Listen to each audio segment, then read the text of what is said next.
and today I'm going to be explaining analyticalism better. Now, starting off, the payment system. The government pays the bank. Okay? Now, the people pay the government. And the people and the bank pay each other.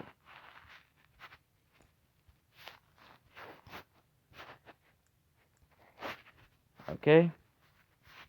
I'll explain how this works. Starting off, how the government gets paid. No, how the people get paid. The bank gets paid two ways through the same method. Anyways, the people get paid via via the bank. The bank pays the people based off of what they've done throughout the month. So let's say you worked at a job for 60 hours this month and have a wage of $20 an hour. 20 times 60 equals 1,200. And then you have 5 hours of volunteer work.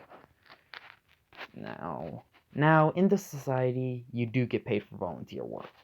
So 5 hours of volunteer work, and let's say the pay for volunteer work is $10 an hour. That would be an extra $50. And as a result, then just add those two wages together, and we get your pay. And there, you got the basics of how the people would get paid. Now for how the government gets paid. It's a particular percentage of all the individuals' wage. So let's say you didn't really like the government this year, or this month. You don't even need to pay him at all. There. Now that we've got that, but then you like the government the next month, you could start paying the government again. You get to choose the percentage of your salary that goes to the government.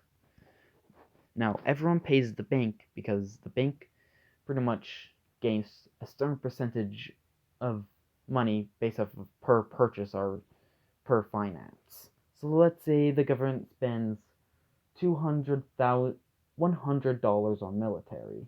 That's a very low amount, but moving on. And the bank owns 25% of any purchase or finance. As a result, $25 will go to the bank. If you don't know, $25 is 25% of $100. Anyways, so yeah, that's how the bank gets paid.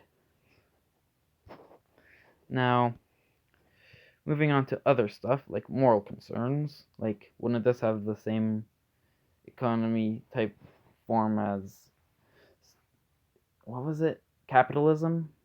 Not exactly. Okay, so there's gonna be no loans, no technical tax. It's just that 25% of any and every purchase goes to the bank. That's the closest thing the government has to a tax. And that even belongs to the bank, not the government. And what about all the other moral concerns, like the potential for child labor and low wages and inflation? Well, guess what? Jobs will be forced to continue going up with inflation. As a result, their workers get paid the same. And not to mention, the workers aren't paid by the executives. They're paid by the bank. The next part of this is the education system. Kids will be learning how to analyze data and put it in and come up with their own conclusions through their own reasoning and data analysis. That's why it's called Aniliticalism. The people also have to analyze what the government did before paying them or not. They must give a reason for their lack of pay. If your reason is simply you don't like the government, that's fine. But yeah, those are the very basics of analyticalism. So see you guys next time. And if you have any questions, you'll comment them down below. I'll be sure to do a Q&A sometime.